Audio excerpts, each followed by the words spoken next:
रोचन्ते विषया सुलभापि।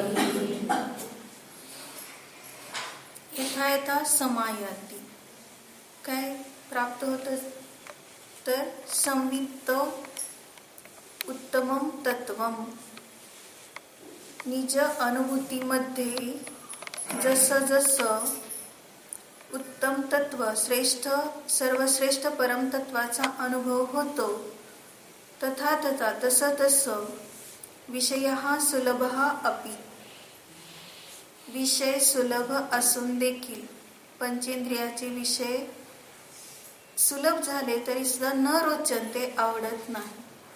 खूप सुंदर अगदी कोरण्यासारखा श्लोक आहे. काय सांगितलं? आपला उपयोग जसं जसं तत्वामध्ये राहतो म्हणजे स्वरूपामध्ये राहतो तसं तसं आपोआप काय होतं, विषयापासून रुची निवृत्त होते. म्हणजे रुची राहत नाही. रुची केव्हा वाढते आपली? कोणत्याही विषयाची रुची होते याचा अर्थच आपण स्वभावात राहत नाही हे निष्कर्ष निघतो त्याच्यातून.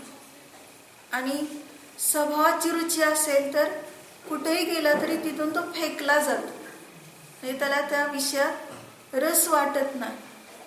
म्हणून काय म्हटलं, अरसिकम ललाटे मालिख मालिख. काय म्हटलं, अरसिकाच्या कपाळावर लिहू नको. काय लिहू नको? की त्या अरसिकाला तू समजावून, म्हणजे अरसिक आहे त्याला तू रसिक कर. तर अशा प्रकारचं मालिक माझ्या ललाटावर म्हणजे माझ्या कपाळावर असं लिहू नको. का म्हटलं असं? अरसिकाला मी रसिक करू शकत नाही. कोणता श्लोक आहे ह्याच्यात? आत्ताच झालं ना इकडं, नाज्ञो विज्ञत्वम आयाति विज्ञो नाज्ञत्व गच्छति. जो अज्ञानी आहे तो ज्ञानी होत नाही, म्हणजे त्याला ज्ञानी कोणी करू शकत नाही. ज्ञानी आहे त्याला कोणी अज्ञानी करू शकत. त्याला उदाहरण कोणतं दिलं? गते धर्मास्तिक आहे बर निमित्त मात्र मन्यस्तु. बाकी सर्व बाहेरचे निमित्त मात्र आहे. जसं गतीला धर्मास्तिक आहे, द्रव्य निमित्त मात्र आहे. ते धर्मास्तिक आहे कोणाला असं उचलून घेऊन जात नाही. आपली इच्छा नाही तिकडे जाण्याची आणि ते जबरदस्ती घेऊन चालले असं होत नाही कधी. तसं अनादी काळापासून जर एखादा अज्ञानी राहिला असेल म्हणजे मिथ्या दृष्टी असेल तर त्याला कोणी सम्यदृष्टी करू शकत नाही. आणि जो सम्यदृष्टी आहे त्याला कोणी च्युत करू शकत नाही. म्हणजे सर्व ही उपादान दृष्टीने आपली आपली परिणती. म्हणून आपण आपल्या परिणतीने काय करायचं आहे, स्वतःला जसं आहे तसंच जाणायचं. पहा कसं एक उदाहरण खूप सुंदर ह्याच्यामध्ये आलेलं आहे रामायणमध्ये, की एका वनामध्ये विद्याधर राजाच्या 3 सुंदर कन्या तप करण्यासाठी आलेल्या आहेत. आणि त्याचं कारण काय आहे? तप म्हणायचंच नाही खरं त्याला. कारण का तर ते तापच आहे जे भोगाच्या इच्छेने केलं जातं. त्यांची इच्छा काय होती की आम्हाला आमचा जो नियोजित पती आहे त्याचं दर्शन व्हावं, म्हणून त्या विद्या सिद्ध करण्यासाठी तिथं आलेले आहे. कारण का तर एक उद्देश आहे की त्यांना तिथं एक कोणी अंगारक नावाचा विद्याधर आहे तो इच्छित आहे आणि त्या तिघींचे वडील त्याला देऊ इच्छित नाही. त्याचं कारण का तर त्यांना भविष्य कळालेलं आहे निमित्त ज्ञानीकडून की जो साहस गतीला मारेल तोच ह्यांचा नियोजित पती असेल. साहस गतीला मारणारा म्हणजे एकदा दृष्टांत सांगितलेला होता तो. त्याने कोणाचं रूप घेतलेलं असतं? सुग्रीवाचं. आणि ते कशासाठी? तर सुताराला प्राप्त करण्यासाठी. सुग्रीवाची राणी जी आहे ती सुतारा आणि त्या सुतारावर हा मोहित आहे आणि त्याने अगदी हुबेहूब सुग्रीवाचं रूप घेतलेलं आहे. 2 सुग्रीव झाल्यानंतर सगळे संभ्रमात झाले पडले. खरा सुग्रीव ओळखूच येईना. मग त्यावेळेस हे कार्य कोणी केलेलं आहे? ज्या साहस गतीने सुग्रीवाचं रूप घेतलेलं आहे, तर त्याला रामानेच काय केलेलं आहे, युद्धामध्ये म्हणजे त्याचं रूप ओळखले, त्याच्या विद्या हरण केल्या आणि सुग्रीवाचं रूप सुटलं आणि साहस गतीचं रूप प्रगट झालं. असं तो रामच त्याच्यावर जय प्राप्त करतो. म्हणजे ह्या तिघींचा नियोजित पती कोण आहे? राम. हे आधीच समजलेलं आहे त्यांना. आणि त्यामुळे त्या विद्याधराला तर ते देऊ इच्छित नाहीच. आणि ह्या तिघींना पण खूप असं म्हणजे उपद्रव झाल्यासारखं झालेलं आहे. त्यामुळे ते एकांतामध्ये येऊन त्या विद्या सिद्ध करतायत. आणि त्याच वेळेला अष्टानिक आहे किंवा काहीतरी 8 दिवस म्हणून काही सर्गाने राहायचं असा नियम घेणारे तिथं 2 चारण मुनी आलेले असतात. म्हणजे जिथं ह्या 3 कन्या तप करतात त्याच ठिकाणी काही म्हणजे एका कोसाचा 4था भाग एवढा अंतर दूर ठेवून ती मुनी तिथं ध्यानस्थ आहे. आणि त्याच वेळेस तो म्हणजे त्यांच्या विद्येच्या साधनेचा दिवस आहे 12वा आणि ह्यांचा आहे मुनींचा 8वा दिवस काय सर्गाचा. आणि त्याच वेळेस तो अंगारक विद्याधर येतो आणि तो ह्या तिघींना पाहून, फक्त तिघी दिसतात त्याला, ह्या तिघींना पाहून क्रोधी होत आणि त्याने काय केलं, वनाला आग लावून टाकली. म्हणजे त्याच्यात ह्या तिघी पण भस्म व्हाव्यात असा त्याचा उद्देश. कारण ते मला मिळत नाही आणि त्यापेक्षा भस्म झालेल्या बऱ्या, अशा सूड बुद्धीने त्याने तिथं आग लावली आहे. आणि घटना नेमकी कशी घडते, हनुमान त्यावेळेस सीतेचा शोध घेण्यासाठी चाललेला असतो आणि ती लंकेत आहे कळल्यानंतर लंकेला त्यांनी काय केलेलं असतं, परकोटा असा मायामय केलेला असतो की तिथं प्रवेश कोणी करू शकणार नाही. पण हनुमान मात्र हे कार्य करण्यासाठी निघालेला आहे. आणि तो आकाश मार्गाने जात असताना त्याला इथं 2 मुनी ध्यानस्थ आहेत आणि वनाला आग लागली एवढं दृश्य दिसतंय. तो लगेच काय करतो, विद्येच्या साह्याने समुद्राचं पाणी भराभर आणून ती आग विझवतो आणि त्या मुनींच्या पर्यंत पोहोचू नये याची काळजी घेतो आणि ती आग विझून जाते. त्यांचा 8वा दिवस असतो काय सर्गाचा, तोही संपलेला आहे. आणि इकडं ह्यांचा विद्या साधनेचा 12वा दिवस आहे, तर त्यांना विद्या सिद्ध झाल्या त्याच दिवशी 12व्या दिवशी. का सिद्ध झाल्या लक्षात घेण्यासारखं, उपसर्गामध्ये त्या स्थिर राहिल्या, किंचित मात्रही ढळल्या नाही. कारण अग्नी तर पोहोचतच होती तरी सुद्धा ते चलायमान झाल्या नाहीत. मग त्या एवढ्या प्रसन्न झालेल्या आहेत, हनुमानाला पाहिलं, त्या हनुमानापर्यंत पोहोचल्या आणि त्यांचं अभिनंदन केलं. आणि मग त्यांनी विचारलं तुम्ही कोण आहे, तर आम्ही इथं विद्या सिद्ध करत होतो. मग सगळी माहिती अशी सांगितली त्यांनी. मग त्यांनी काय सांगितलं की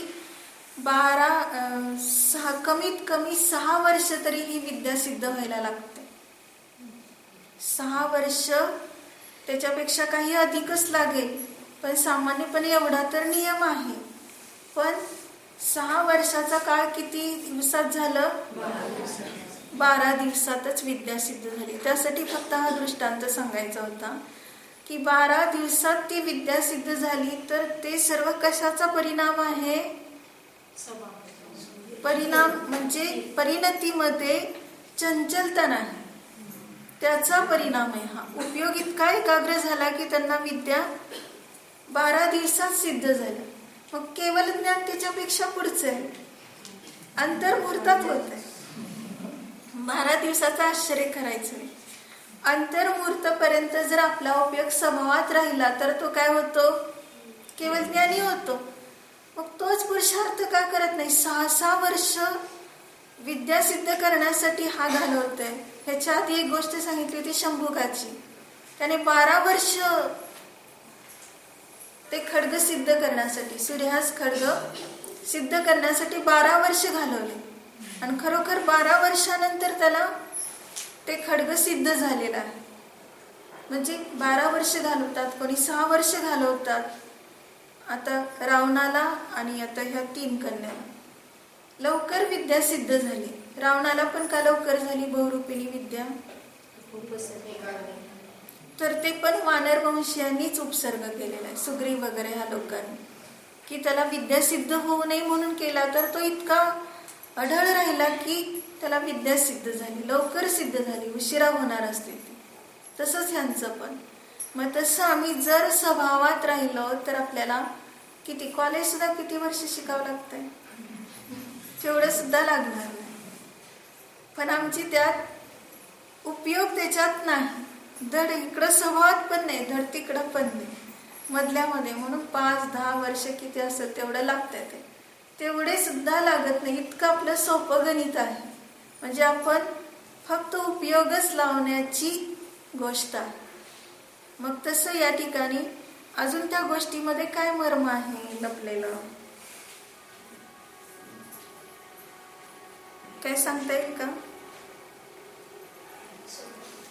तिथं त्या 3 मुली तर आधीच थांबलेल्या होत्या, 12 दिवस म्हणजे आधीच थांबलेल्या होत्या. मुनी तर नंतर आले. काय सर्गाने त्यांना ध्यान करायचं होतं, तिथं 8 दिवस हालायचं नाही एका जाग्यावरून. अशा प्रकाराने त्यांनी तो प्रतिमा योग धारण केलेला. म्हणजे त्या मुलींच्या नंतर तिथं आले. मग ते तिथंच का आले?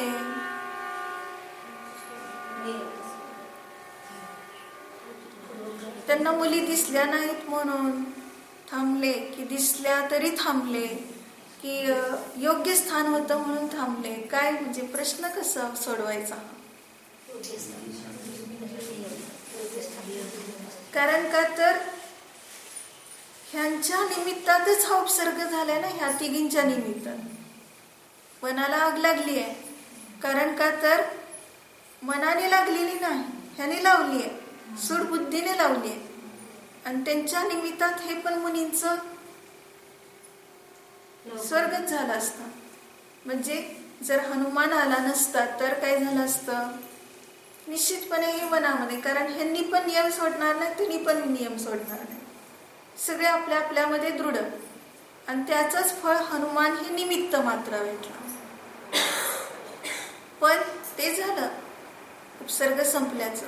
पण ज्या ठिकाणी अशा प्रकारचे लोक असतात की असंयमी असतात आणि जे संसारी असतात, त्या ठिकाणी महावृत्तीने थांबलं तर त्यांच्यावर उपद्रव कसा होतो हे समजून घेण्यासारखं आहे.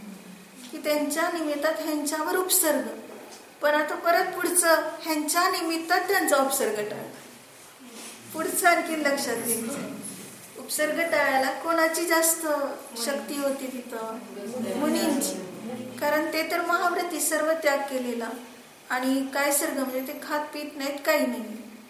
अजून ह्यांचं कसं चाललंय, तपसाधना असली तरी त्यांना डबा येत असतो, घरचे लोक बघत असतात वगैरे, हे चाललेलंच असतं. फक्त त्यांच्यामध्ये असतात, ते मंत्र साधना करतात, एवढंच आहे. पण हे कोणाचं फळ मिळालं त्यांना?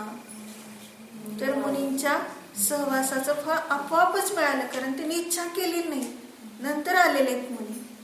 पण आणखीन एक गोष्ट समजून घेण्यासारखी आहे की आता निमित्त नैमित्तिक संबंध सांगितला, पण याच्याही पुढे जाऊन विचार करायचा की पूर्वभवात ह्यांचे असे काही अवदैक भाव परस्परामध्ये झाले, म्हणूनच असा हा संबंध जुळून येत असतो. आपण तिथं फक्त विचार करतो, त्यांनी तिथं कशाला थांबायचं, थांबले नसते तर दुसरीकडे त्यांना गेले असते तर बरं झालं असतं, असं आपण सगळं क्रमनियमिततेच्या विरुद्ध बोलत असतो.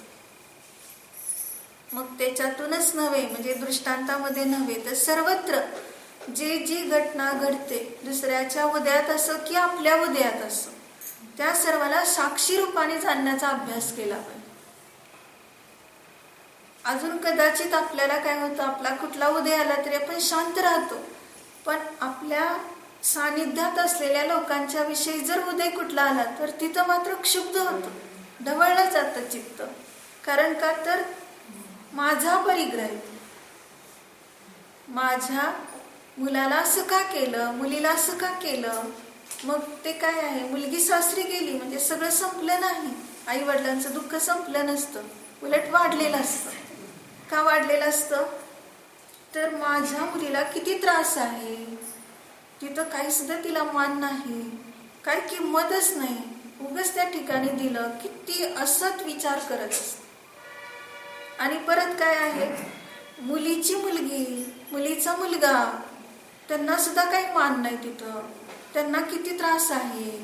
मग त्यांना काय केलं पाहिजे, स्वतंत्र ठेवलं पाहिजे, आपल्याजवळ ठेवलं पाहिजे, काहीतरी वेगळी सोय करून दिली पाहिजे. किती नाना प्रकारचे विकल्प. म्हणजे आपण उद्याला साक्षी रूपाने जाणतो का, त्याला आपण दूर करण्याचा प्रयत्न करतो.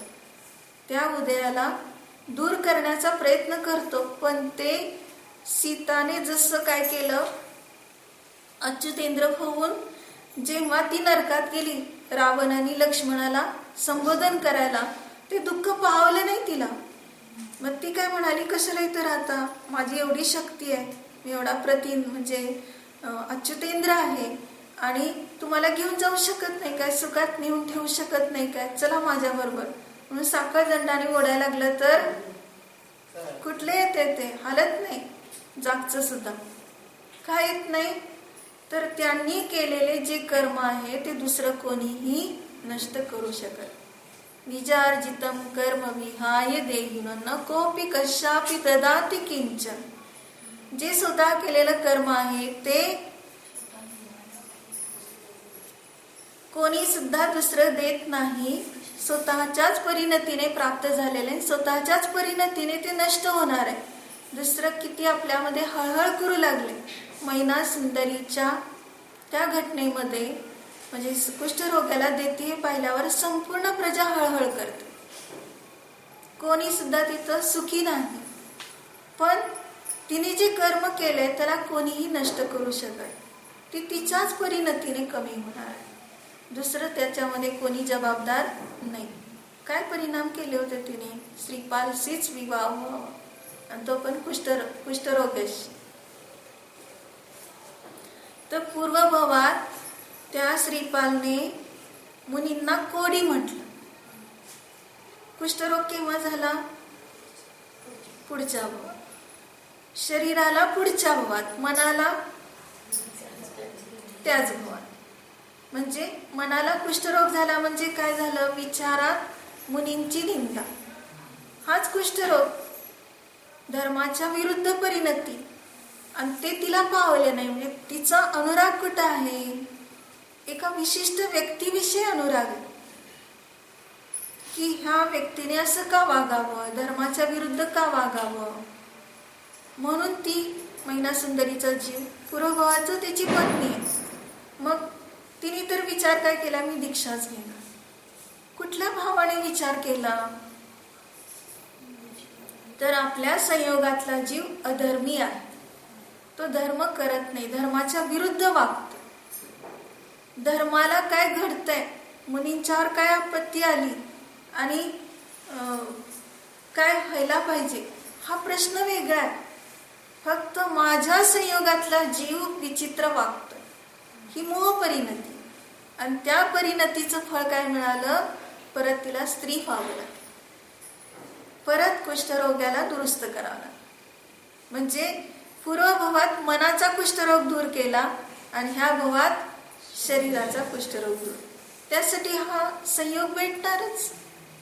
म्हणून मला काय करायचे आता, म्हणजे हा परिग्रह जो सानिध्यात येतो त्याच्याविषयी आपण किती त्या उद्याला साक्षी रूपाने जाणत नाही. आणि म्हणून पुन्हा पुन्हा आपल्याला कसं कर्म बंद होतो. सांगितलं ना की तेसु विमूढो रक्तो दुठ्ठो वा बंद अनुभवते. उदयगत कर्माचे जे अंश आहेत त्याच्याविषयी जो रागी द्वेषी मोही होतो तो बंदाचा अनुभव करतो. म्हणजे उदयगत कर्माचे अंश प्रत्येक समयात चाललेले आहेत. काय विचार येतो, झटकन विचार येऊन जातो, लगेच मनोगुप्ती आठवायची. तुला जर मनोगुप्ती झाली, तू जर हा विचार केला तर ती मनोगुप्ती राहील का, राहणार, हा एक विचार.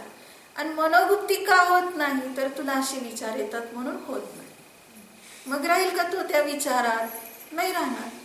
म्हणजे मनोगुप्ती न होण्याचं कारण काय आहे, तर शुद्धोपयोगाला सोडून बाहेर सतत शुभाशुभ परिणती करतोय. ह्याने असं का वागावं हा विचार आलाच ना. झटकन विचार आला आणि परत सोडून दिला. म्हणतो नाही, आता माझ्या मनात काही सुद्धा नाही त्यांच्याविषयी, ते भगवान आहेत, पण असं का वागावं. परत आलंच. म्हणजे ते सुवी मोडवरच तो कुणाला मिळणार आहे फळ त्याचं. तो मूड झाला त्या उदयामध्ये आणि म्हणून तुलाच बंधाचा अनुभव होणार आहे. म्हणजे प्रत्येक जण आपापल्या परिणतीने कार्य करत आहे, पण आपण त्याची दखल घेतली की आपल्याला त्याचं फळ मिळणार. कसं मिळणार?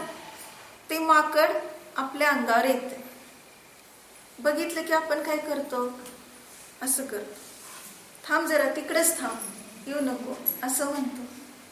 तर ते काय करतं, येणार नसलं तर आणखीन जास्तच येणार. मग ते माकड जसं चंचल आहे तसं आपलं मन चंचल. मग तसं आपण काय करतो की तसं फळ मिळणार नसलं तर आता मिळवून घेतलंच. कारण का तर परिणाम असे झाले. म्हणजे एखाद्या कुष्ठरोग्याला बघितलं किंवा कॅन्सर रोगाने पीडित असलेल्याला बघितलं, मग म्हणतो किती त्रास आहे त्याला, मला असं होऊ नये. कशाला विचार करायचा होता मला असं होऊ नये म्हणून? का विचार केला हा मला असं होऊ नये? म्हणजे व्हावंच, मन चंचल आहे, होणारच. कारण तू काय केलं, चिंतन केलं, स्वतःवर तसे संस्कार करून घेतले. काय चाललंय, त्यांचं हिशोब फेडायचं काम कर आणि उगाच आपण चुकचुक करत बसतो. कसं काय झालं, नको असं व्हायला नको. किती तो चांगला जीव आहे, किती साधना चांगली करतो आणि उगाच त्याला किती त्रास आहे हा. पण त्यांच्या हिशोबात तू मध्ये काय करणार आहेस? काहीच करू शकत नाही.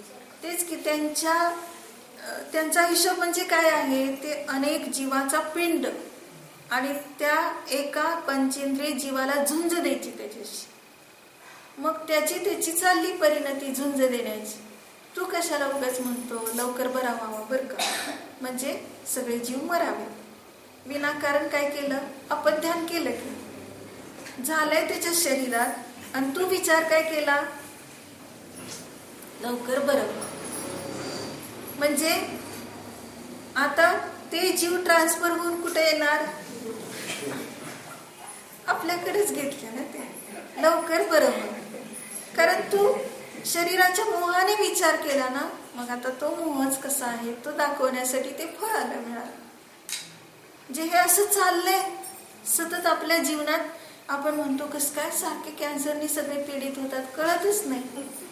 हा विचार केला तरी सगळे म्हटले की त्यात तू आलाच. म्हणून काय विचार करायचा, मी तर एक शुद्धात्मा, कारण परमात्मा सदैव न्याय काय पूजेत होतं परवा वाक्य, जो न्याय का आश्रय लेता वही परम सुख पाता है. जो न्याय का आश्रय लेता वही परम सुख पाता है. म्हणजे किती मार्मिक वाक्य. जो न्यायिकाचा आश्रय घेतो तोच काय होतो, परम सुखाला प्राप्त. मग आपल्या उदयामध्ये न्यायिक राहता येतं, दुसऱ्याच्या उदयात का राहता येत नाही? हाच तर संसार आहे ना. म्हणजे आपल्याला हे सगळे का भेटलेत, काका मामा किंवा बहीण भाऊ, तर आपल्याला त्यांच्या उदयात अजून संसार करायचा आहे. म्हणून सीताच्याच निमित्तात राम लक्ष्मण आणि रावण ह्यांच्यामध्येच वैमनस्य होत. मग त्यापेक्षा सीतानेच पटकन निरपेक्षपणे पहिल्या कुठल्या ज्या भावात झालं त्या भावातच सोडून दिला असतं. हा सगळा विचार न, मला राम लक्ष्मण आणि रावणाशी काही प्रयोजन नाही, मी फक्त माझ्या आत्म्यात राहणार, तर ह्या तिघांचं लगेच सुटलं असते की नाही, अनेक भावात कशाला भेटायला आले असते. एवढंच नव्हे तर तिर्यंची योनीत गेल्यावर पहिल्यांदा लक्ष्मण आणि रावण हे दोघे जातात, तिर्यंची होतात आणि तिथंच भेटायला ही तिर्यंचिनी होत. तिर्यंचिनी झाली तरी तिथंच का गेली, दुसऱ्या ठिकाणी झाली असती तर संपलं असते की सगळं, पण त्याच ठिकाणी ती का होते? तर हिच्या निमित्तात ते दोघं परत भांडण करतात आणि मरतात. म्हणजे त्यांचं ते तसं घडणार आणि म्हणून ती तशी त्यांच्या सानिध्यात सतत जात असते. आपल्याला वाटतं ना, ह्या संयोगाच्या निमित्तात मला इतका त्रास आहे, काय सांगायचं? काय त्रास आहे? नाही सांगता येणार नाही. खूप त्रास आहे. किती त्रास आहे? किती जन्मापासून आहे? जन्मापासूनच डोक्यात घालूच नका आता फक्त ह्या जन्मातलं सुटावं असं मी विचार करतोय, तर तुम्ही काय म्हणताय किती जन्मापासून? तर मागचं तर काही माहीतच नाही, पण पुढेही भेटणार ना परत. सारखं आपण ते संस्कार करून घेतले, ते चिंतन केलं, हे असं आहे असं आहे असं आहे, मला खूप त्रास होतोय त्यांच्या सानिध्यात, ते येणारच परत तुला सानिध्य भेटायला. विचार करा, अनुभव घेऊन पहा की आपल्याला त्या संयोगाविषयी फक्त भगवान हा विचार केला तर आपोआप काय झालं? म्हणजे उदय आहे चालू, तो उदय संपलेला नाही, पण उदयाला तो भोगत नाही, हा फरक पडला. कारण उपयोगच तिकडे जाईना ना त्याचा. म्हणजे आपोआप हे कसं घडत गेलं? चिंतन चांगलं केलं, भगवान म्हणून केलं, तर वैर सुटलं त्याच. आपण फक्त काय करतो? क्षमा म्हणतो. पण कसली क्षमा करतो? आज क्षमेचा दिवस आहे म्हणतो, क्रोध करायचा नाही. क्रोध करायचा नाही म्हटलं की क्रोध होणारच. करायचं नाही ठरवल्यावर कसं होतंय का ते? नियम सकाळी सांगितलं ना, नियम कोणता घ्यायचा आहे? स्वभावात राहण्याचा नियम घ्यायचा, क्रोध सोडण्याचा नियम घ्यायचा नाही. आणि ते कोण घेऊ शकतच नाही. कुठल्या वेळेस लगेच आठी चढेल कपाळावर कळणार आणि डोळे मोठे होतील कळणार. काय शरीराच्या क्रिया ते तर विचारायलाच नको, आणि मनात काय येईल ते विचारायला नको, आणि वचनाने कधी बोलून जाईल काय विचारायला नको. मन वचन काय पुद्गल आहे, परकीय आहे. मग त्याच्या संगतीने तू काय होतंय? काय सांगितलं? ज्ञान अशुची भयो. ज्ञान अशुची का झालं? कोणाच्या संगतीने झालं? मोहाच्या संगतीने झालं. मन वचन कायाच्या संगतीने झालं. म्हणजे मला शरीरच नाही. बघा, हा विचार करा, कुठला विचारच येणार नाही बाहेर. शुद्धोपयोगाला सोडून विचारच येणार. फक्त शरीराच्या सानिध्यातच हा विचार येतो. मला शरीरच नाही हा विचार केला तर मी अशरीरी. बघा, सगळे व्यवहाराने काम सुद्धा व्यवस्थित होतील असं नाही. शरीर नाही म्हटल्यावर नाही, आता मी कुठे झाडू लावणार आहे? मला शरीर नाही म्हणजे असं स्वैराचारी पण होणार. झाडू लावत असताना सुद्धा म्हणणार मी कुठे केलंय, मी तर सिद्ध आहे. म्हणजे इतकं सुंदर व्यवहाराने निश्चयाचा मेळ बसतोय. अकर्ता अभोक्ता सहज ही परिणती प्रगट होते. म्हणतो काय करायचं, दिवस रात्र मी इतकं केलंय, पण काही सुद्धा माझ्याविषयी कोणी म्हणत नाही की एवढं केलंय. कर्ता बुद्धीने तू दुःखी झाला. तेवढं जरी मला म्हटलं ना तरी मी परम सुखी आहे. तू खूप केलं एवढं फक्त म्हणावं, मग काय नाही. दिवस रात्र केलं तरी मला काय वाटणार, पण केलंच नाही म्हणतात, कसं करायचं? मग चांगलं सांगतात की तू केलंच नाही, तू करणारा नाही, तू जाणणार आहे. य करती स न जाणत. कलश आहे की नाही? जो करतो तो जाणत नाही. य जाणती स न करती. आणि जो जाणतो तो करत नाही. करिष्यामी करिष्यामी इति चिंतया मरिष्यामी मरिष्यामी इति विस्मृत्य. कसं चाललंय प्रत्येक समयात आपलं तर जीवन नष्ट होत चाललंय, आणि त्या समयाचा एक समयाचा मला चांगला उपयोग करायचा. 2 हात आहेत, 2 हाताने पुष्कळ काम करायचं. हस्तस्य भूषणम दानम म्हटलं. हाताचं भूषण काय? दान. मग काय दान देणार तू? नाही, पैसा. दान म्हटलं की पैसा आहे. ते दान नव्हे, तू हाताने काय दान देणार? हाताचं दान कोणतं? हाताने काय करणार? शास्त्र हातात घेणार, गुरूंचं वैयावृत्त करणार. किती करताय तेवढं थकणार नाही त्याच्यामध्ये. मी करणार, पहिल्यांदा कोण करणार? मी करणार. म्हणजे विचार किती सुंदर झाले. त्याने करू देत म्हटलं तर विचार बिघडले. म्हणजे त्याला सुख मिळू देत, त्याने करू देत म्हणजे त्याला सुख मिळू देत आणि मी दुःखी होऊ दे. मेरी भावना कोणती?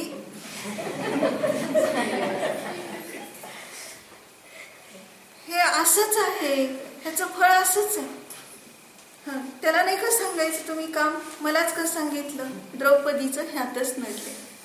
द्रौपदी का झाली ती, आणि द्रौपदी अजून स्त्रीच का राहिली, तर एवढंच नडलं तिला. मलाच का सगळं सांगतात, मी लहान आहे म्हणून का मला सांगा उठसूट. आणि खरोखर तिने मुनींची विराट. हस्तशभूषणम दानम राहिलं ना, तुझ्याजवळ हात आहे, पॅरालिसिस होणार नाही. तू जितकं काम करशील तेवढं सक्रिय राहशील, तेवढं तुझं मन वचन काय सगळं आत्म्यात लागेल. बाहेर कुठं जाणार नाही, भोगात पण जाणार नाही. म्हणजे सतत कुठं लागेल उपयोग ह्याचा चांगला झाला.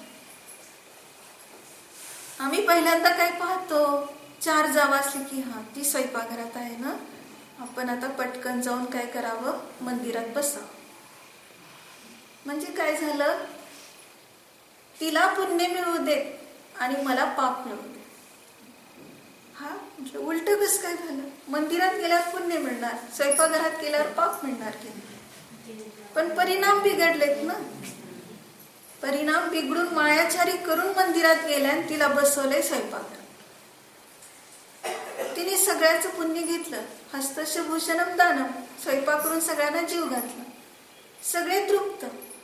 तृप्त कुठं? ज्ञानात तृप्त. ज्ञान ध्यान त्यांचं व्यवस्थित झालं. तू मंदिरात बसून काय केलं? पाप बंद. पाप बंद कसा केला? कारण का तर सारखे संकलित झाले. काय आम्हीच करायचं का, सारखं करू देत तिला. ह्या विचारानेच सगळं बिघडतंय. म्हणून आम्हाला ह्या हाताचा, पायाचा, पूर्ण शरीराचा उपयोग आता लक्षात घ्यायचा की तू पात्र आहेस म्हणून तुला हे करता येते सगळं. आणि जर पात्र राहणारच नाही असा विचार केला तर हे अपात्र होण्याचे निश्चय बांधले, मग हाय हाय करत बसशील, सारखं डोळ्याने बघशील फक्त, बघा यांना सगळ्यांना किती सगळं धर्म मिळतंय, मला काहीच करता येत. अशी परिस्थिती कोणी निर्माण केली? तुझ्या परीने. मग ती आता काय म्हणतो, बँक बॅलन्स होऊ लागलाय. करायचंय का? बँक बॅलन्स पापाचा होऊ लागलाय. आता छान आहे सगळं, पण तो बॅलन्स कोणता होतोय हे आम्हाला कळत नाही. पापाचा हो. मंदिरात बसून सुद्धा, स्वाध्याय करून सुद्धा, म्हणजे आम्ही ह्या परिणतीपासून काय व्हायला पाहिजे, म्हणजे स्वतःमध्येच राहिला पाहिजे हे लक्षात आलं नाही. शुद्धोपयोगातच राहिला पाहिजे. कारण का तर ही परिणती अत्यंत मोलाची आहे. 10 दिवस खूप सर्व काही त्याग करून अगदी खूप धर्म केला, मोठमोठ्याने पूजा म्हटल्या, परंतु एकदाही अनुभूती घेतली नाही. पर्व साजरा छान झाला की नाही, म्हणतो काय सांगायचं हो, पूजा तर फक्त मी एकटाच म्हणत होतो आणि सगळे ऐकत होते, खूप मजा आली म्हणतो. एवढं 10 दिवस कधी परत कधी असे येतील असं वाटतं. परत कधी येतील म्हणजे कोणाच्या हातात आहे? परत कुठनं दिवस आणायचेत का? तू सतत स्वभावात राहा, स्वतःसाठीच आहे, स्वतःसाठी समर्पित आहे, तर तुला पुढच्या 10 दिवसाची वाट पाहण्याची गरज नाही. पुढच्या वर्षीची कशाला वाट पाहायची आहे? तो तर काय आहे, काल म्हणजे परद्रव्य, आणि तू तर कोण आहेस? जीवद्रव्य. तुझी परिणती त्याच्यावर अवलंबून नाही, पर्वतिथीवर अवलंबून नाही. आता जेव्हा तू स्वतः हा मी चिदानंद प्रभू जाणलं, 10 दिवसात जाणलं नाही तेवढं आता जाणलं, झालं तुझं पर्व सुरू, इथं सुरू झालं. म्हणजे एवढं सगळं आपली स्वाधीन परिणती असताना देखील परामध्ये अडकलाय. म्हणजे फक्त आम्हाला विषय म्हणजे उपयोग वळवायचा आहे की जो बाहेरच्या विषयात जात होता तो स्वतःमध्ये केंद्रित करा. एवढंच. हे काय सांगितलं आता आपण, यथा यथा समाय, विसरून गेलो नाही. यथा यथा समायती संवितो तत्वमुत्तमम, उत्तम तत्वामध्ये असा प्राप्त झालेला आता त्याला विषय रुचत नाही. काय सांगितलं की ते उदयन भेटलेत मुनी, निघालाय कुठं, पत्नीच्या माहेरी. कशासाठी, पत्नीला एक क्षण सुद्धा सोडायचं. इतका भोगात रमलेला आणि रस्त्यात मुनींचं दर्शन आणि पाहतच राहिला त्या वित्राप्तीकडे. हे डोळ्याने पाहत नाही, चर्मचक्षुने पाहिलं असतं तर परिणत झाला नसता. त्याने ज्ञान नेत्र उघडलेत आणि अंतरंगामध्ये विचार चाललोय, हा मी कुठे आणि हे कुठे, म्हणजे मला राहायला पाहिजे असं स्वभाव. आणि खरोखर त्या क्षणातच अशी परिणती.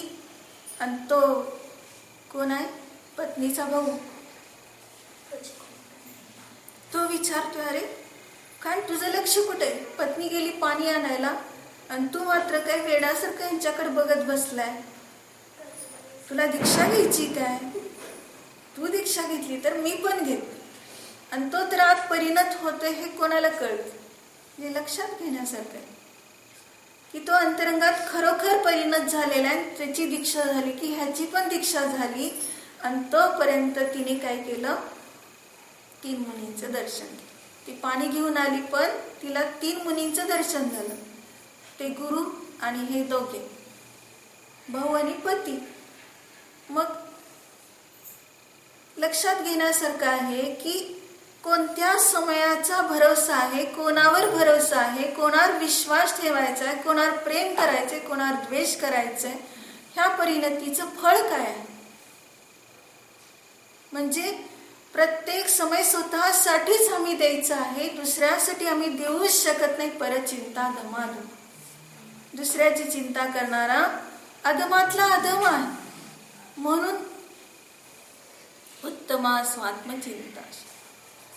काय म्हणतो, मी उत्तम आत्म्याची चिंता करणारा उत्तम आहे ना, म्हणूनच तर 10 दिवस मंदिरात बसलो.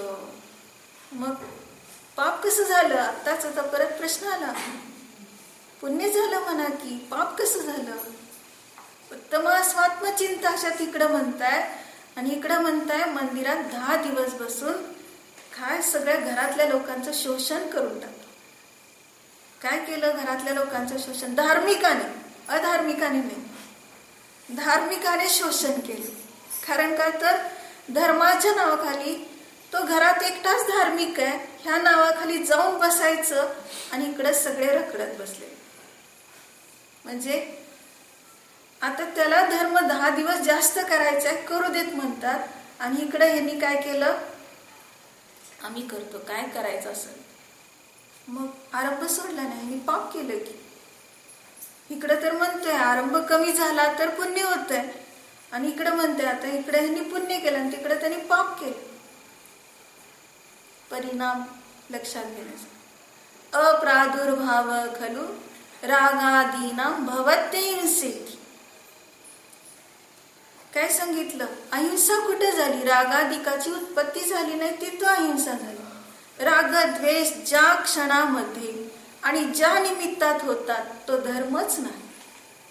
मग कुठलंही क्षेत्र घ्या, त्या क्षेत्रामध्ये ज्या निमित्तात राग द्वेष होतात तर तशा प्रकाराने मी वर्तन करणार नाही.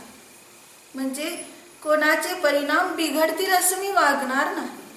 परिणाम बिघडतात हे दिसतंय समोर आणि तरी सुद्धा आपण तसंच पुन्हा पुन्हा वागत राहतो. आणि क्षमेचा दिवस आल्यावर हात जोडून म्हणतो क्षमा. कोणाला, ज्याच्याशी आपला काही संबंध नाही त्याला,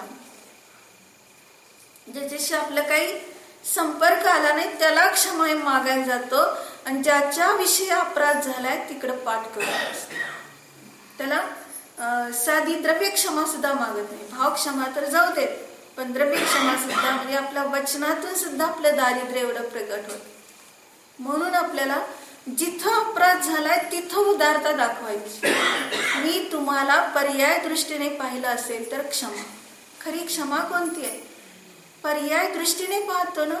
हा काय मला माहिती हा कसा आहे, काय याला ऐकतोय, काय करतोय, हे असंच आहे तसाच आहे. अरे भगवान आहे एवढंच. भगवान आहे मन नव्हे, दृष्टीत ठेव. हा भगवानच आहे. पर्याय दृष्टीने पाहण्याची गरज नाही. केवली पाहतायत तुला पाहण्याची गरज, केवली पाहतायत, संपूर्ण रेग न रेग पाहतायत आणि तरी ते न्याय आहे. म्हणून काय सांगितलं, जो न्याय का आश्रय लेता वही परम सुख पाता. न्यायिक आहेत भगवान, मी पण न्यायिक आहे. म्हणून न्यायिकतेमध्ये राहिलो तर किंचित मात्रही दुर्दशा होणार नाही, किंचित मात्रही आकुलता होणार नाही, व्याकुलता होणार नाही. म्हणजे आपली स्वाधीनता कुठे आहे? परिणाम न बिघडण्याची आपली स्वाधीनता. परिणाम बिघडवतो म्हणजे पराधीन होतो, दुर्बल होतो आणि क्षुब्ध होतो. म्हणून वचनाने क्षमा मागितली तरी क्षमा होत नाही. क्षुब्ध न होणं, कलुषता उत्पन्न न होणं, त्याला कारण आहे फक्त एक निज ध्रुवाचा आश्रय. आणि ते जर आपण स्वीकारलं तर सहज शांतीला प्राप्त.